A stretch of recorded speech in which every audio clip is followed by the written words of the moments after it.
আমরা পৃথিবীর মানুষ এখন এত বেশি স্বার্থের পেছনে অন্ধ যে থুতুটা ফেললেও চিন্তা করি যে এখানে কোথায় ফেললে আমার একটু লাভ বেশি হবে। পাশের জমিওয়ালার জমিতে যদি থুতুটা ফেলি তাহলে অন্তত আমার জমিটা একটু থুতুর থেকে বাঁচলো, একটু হলেও লাভ হইলো। এই জন্য থুতুটা একটু জোর করে আরেকজনের জমিতে ফেলতে পারলে সেটা আমার লাভ।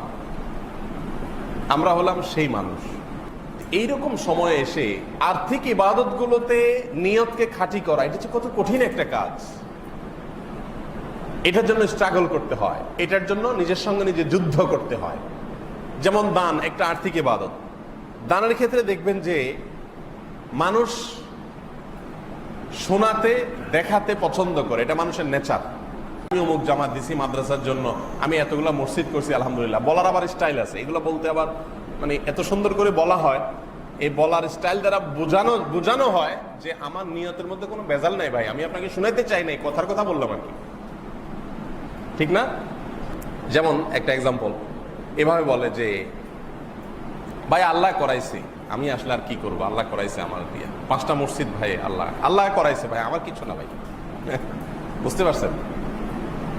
কোরবানিটা আসলে আমাদেরকে আল্লাহর সন্তুষ্টির জন্য নিজের সকল সুখ ত্যাগ করার শিক্ষাটা কোরবানি দেয়। এখন আজকাল মুশকিল হলো কোরবানির গোশত আমাদের বাসায় উঠে আমরা খাই, ঠিকই আছে, কোরবানির আসল যে শিক্ষা সেটা আমাদের ভিতরে একটুও আসে। কোরবানি মানেই হলো ত্যাগ। কোরবানির শব্দের অর্থটাই কি? ত্যাগ। ত্যাগ। আপনি বাজার থেকে তরতাজা গরু কিনে এনে জবাই করে তাজা গোশত উঠে ফ্রিজে বললেন, খাইলেন, খাওয়াইলেন, মৌজ মাস্তি করলেন, দিলেন মানুষকে, এটা তো ভোগ। এখানে তো ত্যাগের কিছু নেই। ত্যাগটা হলো এর পেছনে লুকায়িত। সেটা হলো ওই ইব্রাহিম আলাইহিস সালাম আল্লাহর নির্দেশকে পূরণ করতে গিয়ে সকল কিছুকে ত্যাগ করেছেন, জবাই করেছেন, এমনকি নিজের সন্তানের গলে ছুরি দিতেও রাজি হয়েছেন। দেওয়া লাগে নাই কিন্তু রাজি হয়েছেন। সেই শিক্ষাটাই হলো কোরবানির মূল শিক্ষা। ওইটা নিয়ে যদি আপনি ফজর নামাজের সময় আরামের ঘুম ত্যাগ করতে পারেন, এই যে ত্যাগ, আপনি হারাম নিতে পারেন, হাতছানি আছে, বিশাল বড় লোভনীয় অফার, চাইলেই ঘুষটা নিতে পারেন, চাইলেই সুদের কারবার করতে পারেন, চাইলেই চুরি করতে পারেন, দুর্নীতি করতে পারেন, কিন্তু আল্লাহর ভয়ে করলেন না, এর নাম ত্যাগ। কোরবানি শিক্ষা দেয় যে আল্লাহর আদেশ মানতে গিয়ে, আল্লাহর নিষেধ থেকে বাঁচতে গিয়ে সবকিছু ত্যাগ। আমি একটা গ্রুপ মেনটেন করি, একটা দল মেনটেন করি, একটা সার্কেল মেনটেন করি, কিন্তু দেখা গেল যে এটা মেনটেন করতে গেলে আল্লাহ অসন্তুষ্টির দিকে যেতে হয়, এই জন্য এদেরকে ত্যাগ করে দিলাম, এর নাম ত্যাগ। কোরবানির শিক্ষা। একজন বন্ধু, আমার অনেক ঘনিষ্ঠ বন্ধু, কিন্তু দেখা গেল যে তার সাথে চলতে গেলে আমার নামাজটা ঠিক মতো হয় না, সে তার সাথে চললে আমার আল্লাহ থেকে আরো দূরে সরে যেতে হয়। এই বন্ধুকে ত্যাগ করে দেওয়া, কাট করে দেওয়া, এটার নাম ত্যাগ। এগুলো শেখায় কোরবানি। এখন এই শিক্ষাটা নেওয়ার খবর নাই, শুধু গোশত নিয়ে আমরা হুলস্থুলের মধ্যে আছি।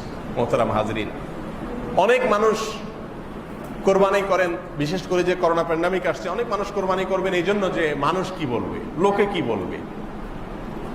সারা বছর করে আসছি, সারা জীবন করে আসছি, এবছর না করলে মানুষ কি বলবে।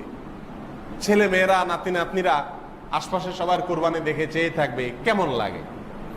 এর মানে কি? এর মানে হলো কোরবানি হলো নিজেদের এই সমস্ত খাহেশ মেটাবার জন্য, এটা ইবাদত না। মানুষ জিজ্ঞেস করে, হুজুর ঋণ করে কোরবানি দেওয়া জায়েজ আছে কিনা? কত শত মানুষ যে এই প্রশ্ন করে, হুজুর ঋণ করে কোরবানি করা জায়েজ আছে কিনা? কারণ কোরবানি তো করতেই হবে, আবার ভাগে দেওয়া যাবে না। বাড়িওয়ালা মানুষ, একটা ব্যাপার স্যাপার আছে না, ভাগে কোরবানি দিলে মানুষ থাকে নাকি? ছাগল দিব, হায় হায়, তাহলে তো শেষ। ছাগল দিলে তো আর এলাকা থাকার কোনো যুক্তি নেই, নিজেই ছাগল হয়ে গেলাম। ছাগল কোরবানি দেওয়ার জিনিস হলো, এই জন্য গরু দেওয়া লাগে, প্রয়োজনে লোন করা লাগে। আমি বলি লোন করে কোরবানি দেওয়া জায়েজ আছে যদি আপনি লোন পরিশোধের ব্যবস্থা থাকে।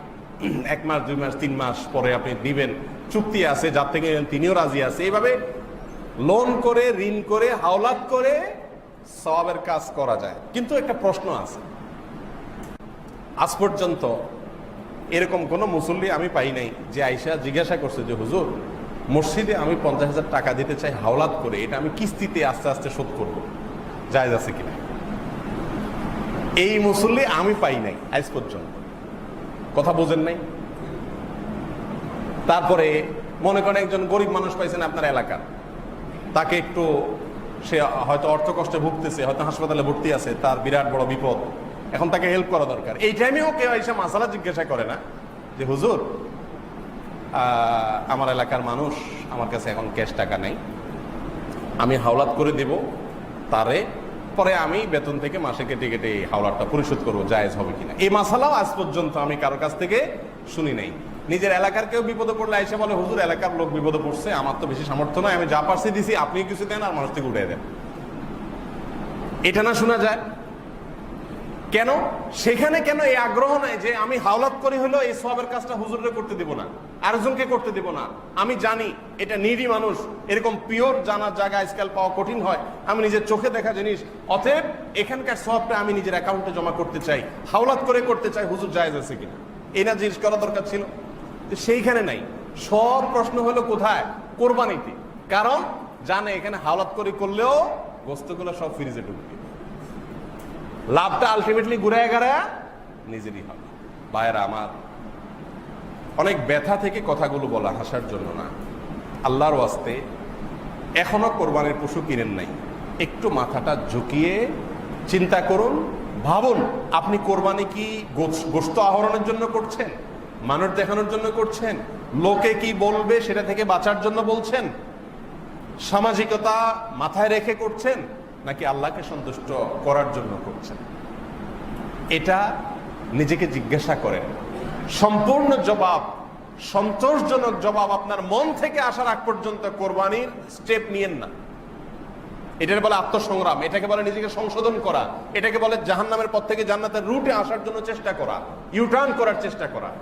আমি অনুরোধ আজকে আপনাদেরকে রাখছি, এবং আমি প্রায় সময় বলি যে আপনার কোরবানি আল্লাহর জন্য হচ্ছে না, কয়েকটা পরীক্ষা করতে পারেন। এক নম্বর হলো, আপনি সব বছর গরু দেন, এবছর একটা ছাগল দেন, দেখেন তো আপনার মনে রাজি হয় কিনা।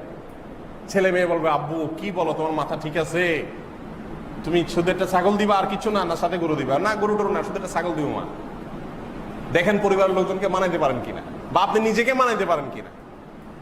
যদি আপনার কোনো মনে অসুবিধা না, আমার তো একটা কোরবানি দেয়া দরকার, এখানে অনেক অর্থ ব্যয় করে আপনার বিলাসিতা দেখানোর দরকার নাই। একটা জিনিস হলো, আপনারা যারা বেশি বড় গরু কোরবানি দেন গরিবকে গোশত খাওয়ানোর জন্য, তাদের উদ্দেশ্য ভালো, তারা মনে কষ্ট নিয়েন না, আমি শুধু বোঝার জন্য বলতেছি। আমার অবজারভেশন হলো, বাংলাদেশের পরিস্থিতিতে, বাংলাদেশের প্রেক্ষাপটে যে যত 2 নম্বর তার কোরবানির সাইজ তত বড় হয়। সবার জন্য না কিন্তু, বিশেষ করে 5টা 7টা 10টা 20টা গরু এদেশে বেশিরভাগ দুর্নীতিবাজরাই দেয়। এদেশে মানুষ না খায় মরে, ঘরের অভাবে, বন্যার পানিতে হু হু করে পানি ঢুকে, শীতে মানুষ কষ্টে মরে, কই সেখানে টাকা দেওয়ার লোক তো এদেরকে দেখলাম না। এরা এগুলো করতেছে বিলাসিতা। এই জন্য নিজেকে পরখ করবার জন্য 1 বছর হঠাৎ করে একটা ছাগল কোরবানি দেন। সবাই জিজ্ঞেস করবে ভাই এবছর কি টাকার টানাটানিতে আছেন মনে হয়, আহারে বেচারা এবছর ছাগল দিচ্ছে। তখন বলেন না ভাই, আমার বাজেট যেটা ছিল আলহামদুলিল্লাহ 15,000 দিয়ে ছাগল দিছি, আর বাকি 25,000 30,000 40,000 বাকি বাজেট যেটা ছিল গরুর জন্য, ওইটা এবছর আমি অন্য একটা ভালো কাজে মসজিদের ছাদে দিয়ে দিছি। আমার কোরবানিটা তো হয়ে গেল আলহামদুলিল্লাহ। কোরবানির জন্য তো বড় কোনো সাইজ হওয়া জরুরি। রাসূল করিম সাল্লাল্লাহু আলাইহি সাল্লাম কি দিয়ে কোরবানি দিয়েছেন আপনারা জানেন তো? গরু না উট? তিনি কোরবানি দিয়েছেন দুম্বা, ছাগল, ভেড়া, এগুলা, এই ছোট ক্যাটাগরি। এখনো সৌদি আরবে যদি আপনি যান, শতকরা 99%, 9% বললে ভুল হবে, শতকরা 99.9% বা আরো বেশি হবে, মানুষ এখনো কোরবানি করে কি? ছাগল বা দুম্বা। এই যে কোরবানির একটা বাহার, গরু, বিশাল বড় গরু, জোড়া গরু, জাম্বু গরু, ট্রাম গরু, এখন তো শুরু হয়েছে নতুন করে ওট, যে কে ওট দিতে পারে। ভাইরা আমার, নিজেকে সংশোধন করার উদ্দেশ্যে একটা বছর বা মাঝে মধ্যে একটু স্ট্রাগল করেন যে ঠিক আছে আমি দেখি আমার আল্লাহর জন্য হচ্ছে কিনা, আমি দেখি একটা ছাগল দিই মন মানে কিনা, সাইজটা আমার কাছে ফ্যাক্ট কিনা। এটা একটা। আরেকটা হলো, এটা আরো কঠিন, সেটা হলো অ্যাসিড টেস্ট। এটা 1 বছর আপনি একটা কোরবানির পশু, সবসময় এটা করা জরুরি না, নিজের হাতে কোরবানি করা সুন্নাত। 1 বছর একটা কোরবানির পশু একজন গরিবকে কিনে দেন।